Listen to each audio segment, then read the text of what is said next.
para entrar no clima de Copa e também do Jogo do Brasil, que começa já já, vamos montar a nossa própria seleção brasileira, só que sem ser de futebol.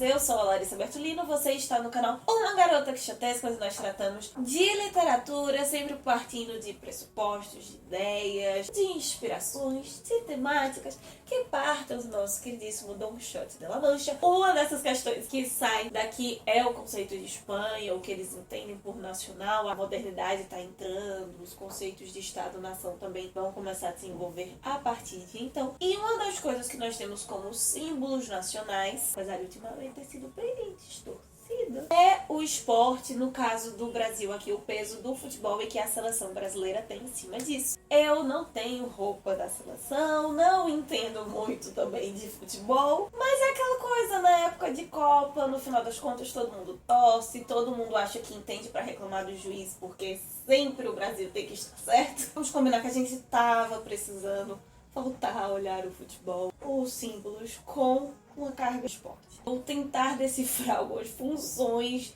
de jogadores, algumas funções dentro do futebol, que eu sou extremamente leiga, para montar a minha seleção, pelo menos quem tá em campo, sem contar os reservas, da literatura brasileira. E então você pode fechar os 22 jogadores, o restante da lista, através dos comentários aqui embaixo. Então indicar 1 ou 2 jogadores para cada função, para nós concluirmos então os 11 jogadores em campo. Vamos começar pelas pontas. Na lateral esquerda nós teremos o Lima Barreto e na lateral direita o Monteiro Lobato. A designação da posição é bem específica para cada um dos autores.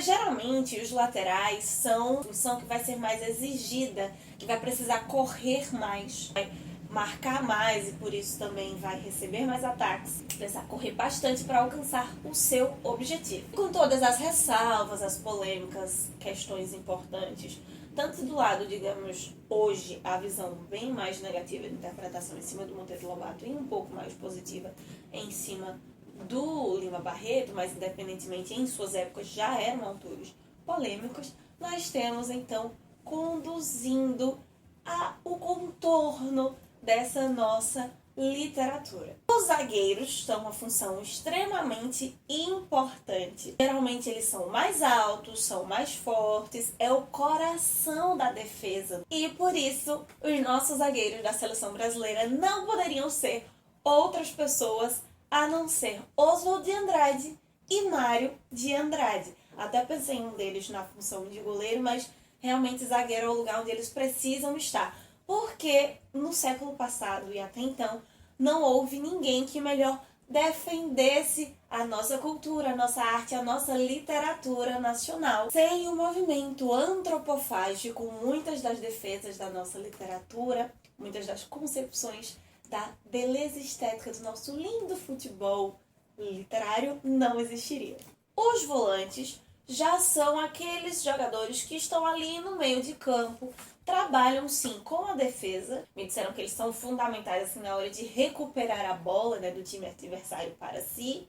E são um tipo de defesa que trabalha já ali diretamente ajudando o ataque. De certa forma, eu escolhi 2 autores que eles são responsáveis pelo engajamento literário e social através da literatura e também pela ressurreição de algumas estéticas, a ressurreição da valorização desse futebol, desse gingado do futebol, no caso da nossa literatura, né? Essa beleza estética literária. Por isso eu escolhi 2 modernistas nordestinos de mão cheia, que são Jorge Amado e João Cabral de Melo Neto. Temos um tanto no campo da poesia quanto no campo da prosa. Antes de continuar a listagem desses autores, você vai ver que aqui só tem autores masculinos, porque estamos na época da Copa do Mundo masculina, para fazer posteriormente uma lista com a seleção brasileira de futebol literário, só com autoras, só com mulheres. Então já deixa aqui embaixo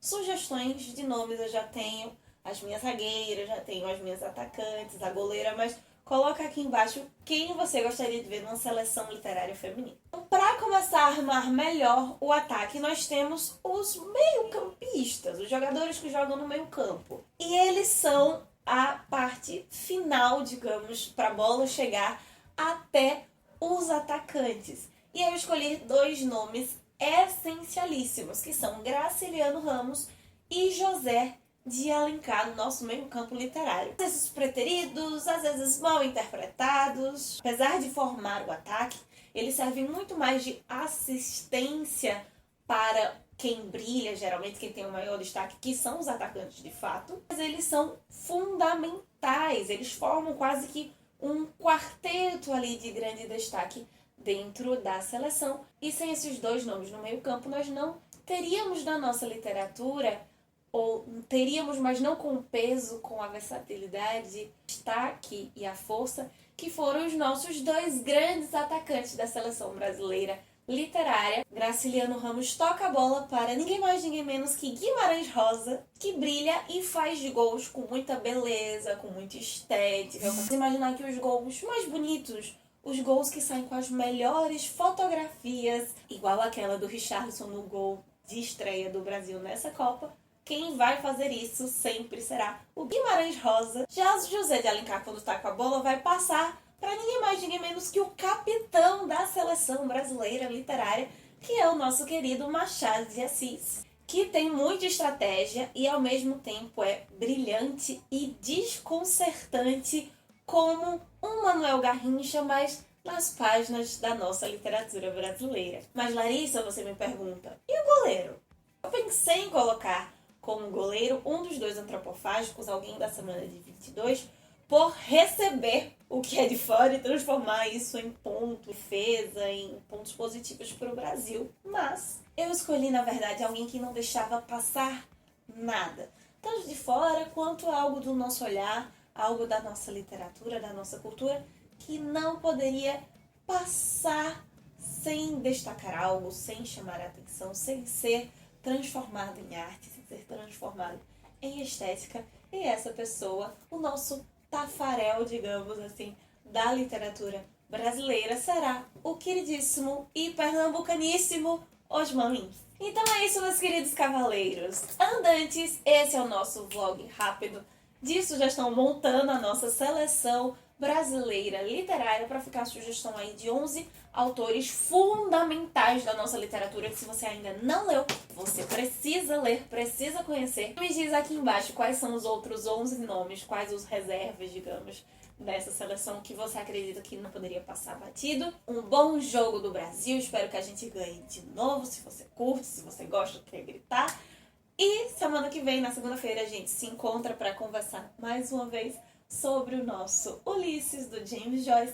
Enquanto isso, que possamos sair da biblioteca e ver muito além dos moinhos de vento. Vai.